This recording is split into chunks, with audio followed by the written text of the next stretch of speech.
Well, I jackarooed with Bernard for about 18 months. We have had some wonderful jackaroos at Bernard over the years, and Alec was one of them.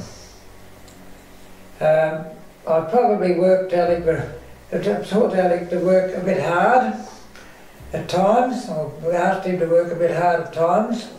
I always think of Alec's father after he'd come back here to work, and he said, you know, he said, you've got Alec working so hard that he never has any time off. He said, it's your fault that he's like that. He said, ever since he's been a burner, all he wants to do is work. Well, and, I don't think that's a bad thing, really. Well, I wasn't doing it because I didn't enjoy it. No, I don't think it's a bad thing. I think to be successful, you've got to work hard. You do, Keith, and I mean, even being out with you this afternoon, it was amazing being in the paddock with you, and not only with Alec, but then there was a young fella there, great fella Tim, who also considers you a mentor. It must be great to have multiple generations that... Well, Tim thinks I'm a mentor. Yeah, bloody oath he does. I don't know why he does that, but...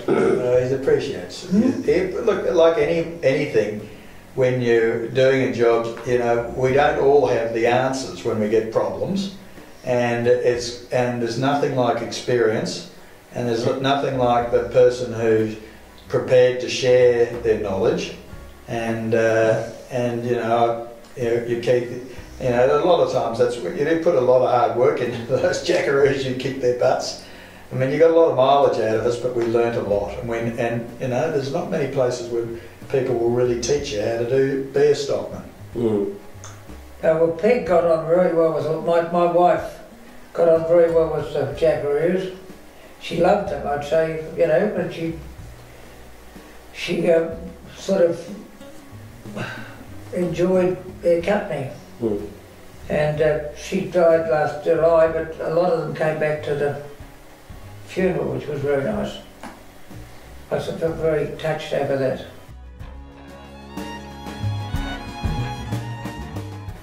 I'll tell you one story that you might be interested in if you're on the horses. We're getting away from Alec though. Horses, dogs and cattle, they all run together, don't they? Oh, I love dogs and I love horses. You know, to work with. But this guy, he was a Swiss banker, and he owned Grangula. You know where Grangula is? Mm-hmm. And that's a big polo place up in New South Wales. New South Wales, yep. And this manager, I had this mare that I liked very much. And she was the best mare I had ever ridden. You only ride I've only had about 4 or 5 top horses I've ever ridden, and I've ridden hundreds of them. But I've only ridden about 4 or 5 top horses.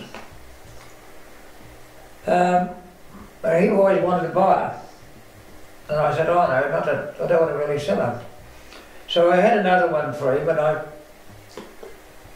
he came down to look at it, and he bought it. And as we were walking out, and I got 20,000 for it, and as we were walking back to the truck, he said to me, where's the good mare? And I said, oh, she's in the yard, I'm going to take her to Melbourne this year. He said, I'll tell you what I'll do, I'll give you 35,000 for it now and you can still take her to Melbourne. I said, don't worry about taking her to Melbourne, put her on the truck now. So I went into my wife and I said, we went in for a cup of tea, and I said, Peg, I've sold wages. And Peg says, yeah, like hell yeah, but I said, no, I've sold her. So, at any rate, that happened. She went. And they took her off and they played her at Adelaide, and they played her at Grangula, and they played her at Elliston, the Packers. It went very well. They'd never played polo before. And immediately the owner said, right, I want her to go to England. So they flew her to England. And she played for 3 years top polo in England, and I think won prizes there. The interesting thing was they changed the brand of her. They put a bear's paw on her because she was playing in the bear's paw team. That was his team, and they wiped the old brand off her and put a bear's paw on where the brand was. How they did that, God knows. But anyway, nothing, but that was the end of it. I lost track of her. A new manager came and I just happened to meet him one day and I said, what did you do with old waitress? And he said, oh, she's up there. Do you want her back? And I said, too right, I want her back. He said, she won't have a foal. He said, the boss sent her straight back when she had 3 years in England. He said she had to come back to Australia to breed foals out of her. And he said, we've tried her for 3 years and she won't get in foal. So I said, well, fair enough. I said, I'll take her back. So she came back and I got on her and she was just the same as she was when I left her. Wow. She hadn't changed a bit. So I gave her to my granddaughter. And she had a lot of fun with her. And eventually they tried it with Australian and they got her in foal first up. And the foal died. She had lost the foal having it. And then eventually they've got two foals out of her. More out of her. And Tim, that boy, has bought one of them, McGilvey. And we've got a filly foal out of her as well. And she's still alive and I think she's in foal again. Now, so there you are.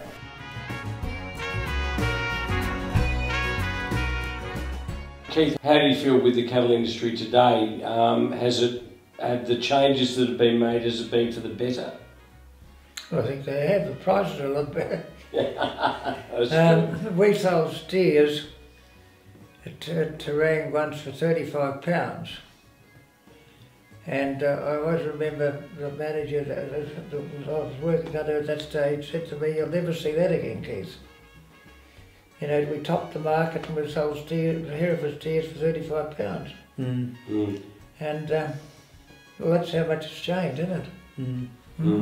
And there's a lot, the science of breeding cattle is really gathering momentum. Oh, well, that's everything in farming. The science in farming has changed everything.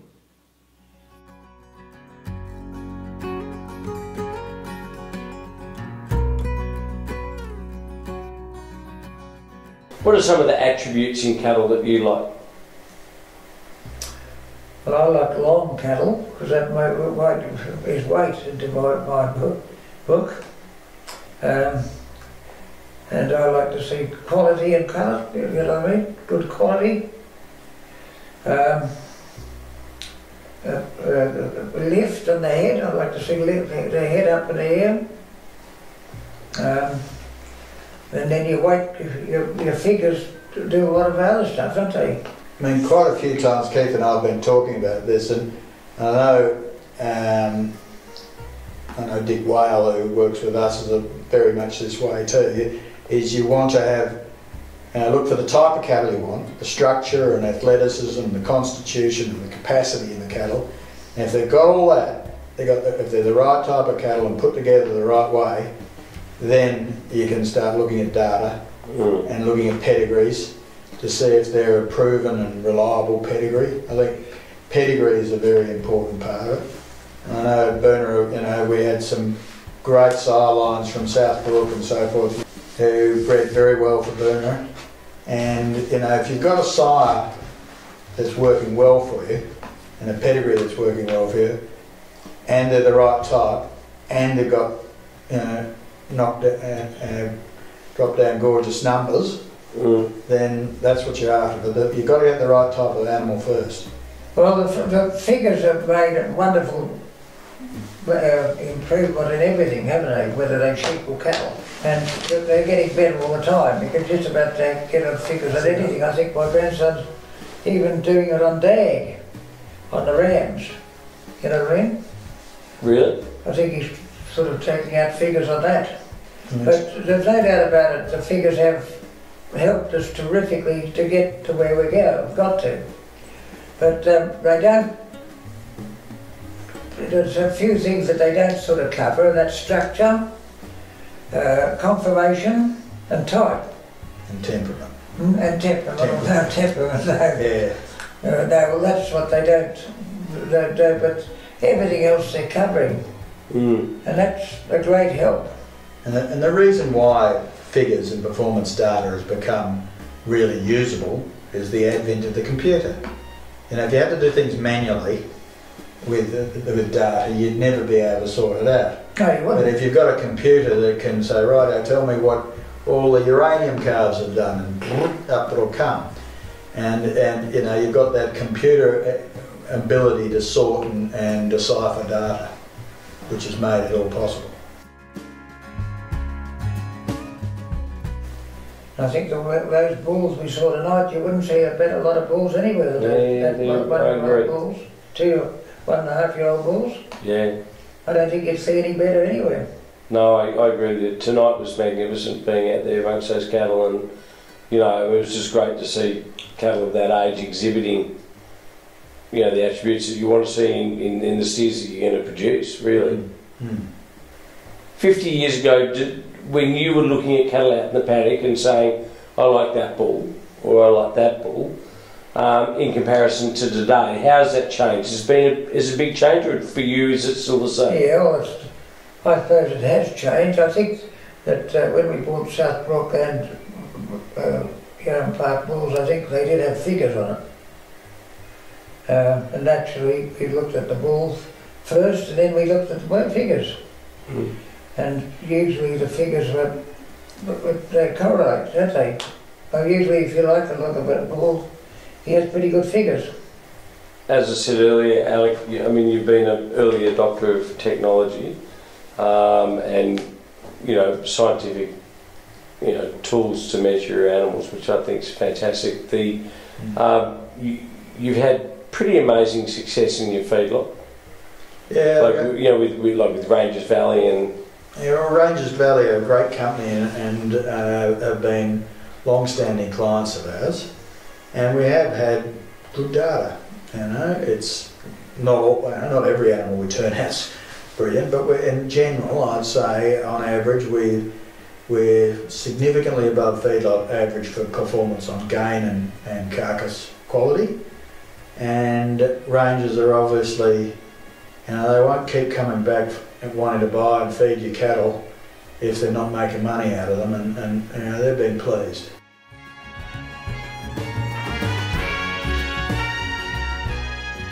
I mean, one thing I want to say is this gentleman here was, you know, working with Keith. Keith was the best dotter of I's and crosser of T's I've ever seen. He always was thinking ahead and didn't let things surprise him, you know.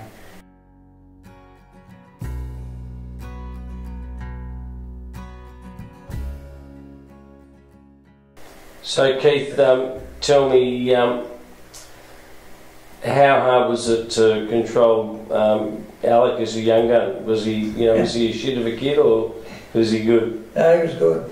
Yeah. Very easy. Hard working. He wasn't, you know, leaving on weekends to go to Melbourne to. No, he didn't do too much of that. No, it was too buggered. Too buggered. All I want to do is it's like anything. You work a sheepdog hard, all it wants to do is lie down on something. That's right. The harder you work it, the better it goes. Yeah.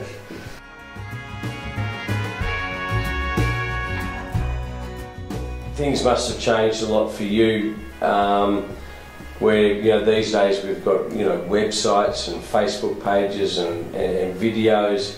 How do you feel about all those sorts of changes? Well, I haven't involved myself.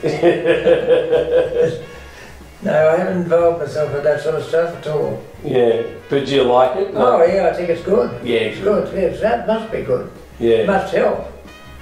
Well, I think it does. You know, I mean, people love to see. Yeah, it's a crowded marketplace, and you've got to try and, if you've got a good product, a really good product, you've got to get it advertised. You've got to let people know. Yeah. And in a crowded marketplace, you know, the phone and knocking on doors is a very important part of it as well. But phones and the papers and video, Facebook and websites and so forth, the electronic media as well as the paper, are still. Well, we've got everything these days. So what did, Keith, in your day, you know, at the height of your seed stock career, how did you market? How did you market your bulls? Well, we advertised. In the paper? And we put photos, you know, of them in the paper. Mm-hmm. And I've never seen anyone work the phone stronger than Keith. Any on the phone? I rang up every client Mm-hmm. before the sale and asked them how their previous bull had gone, and asked them were they coming to the sale to buy another one this year, and generally showed an interest in them.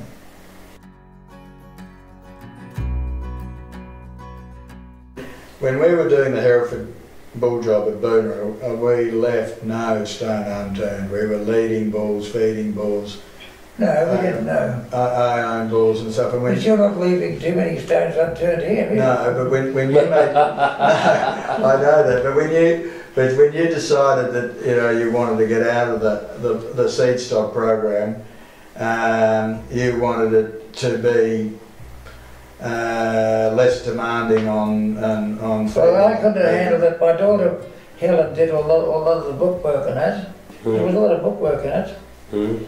And she helped a lot with the carving and everything. She was very good at it. And she got married, and I don't think she had the time to give to me to do it. So I said, well, instead of go down and sink and lose a lot of the good that we've got, well, let's quit the lot. Mm. And I think everybody was a bit horrified at the time. Got out at the top, didn't want to. Well, yeah, we did get out at the top. Mm. And I think it was the right time to get out. Cattle, there's a fair amount of science in cattle breeding, but there's still a lot of stockmen in cattle breeding. And the scientist on his own is not going to get it right. But if you can marry a stockman and a scientist together, and a bloody good agronomist who can grow good feed, and I think that's very true. Feed them well, then you're on the right tram. And you can't do it all with scientific stuff, but you can't do it all without only being a stockman. But you can marry it all together, and you should get the result. Yeah. If you had your time over again, would you do anything different? No. Definitely not. Fantastic. Mm. Oh, he'd modernise overnight. He'd have iPhone. He'd have 2 iPhones. He'd have 2 iPhones. If it was going to get a better result having 3 iPhones, he'd have them. But no, you'd do whatever it took. That's the thing that I learned from Keith. If you wanted a good result, if Keith wanted a good result, you would do whatever it took.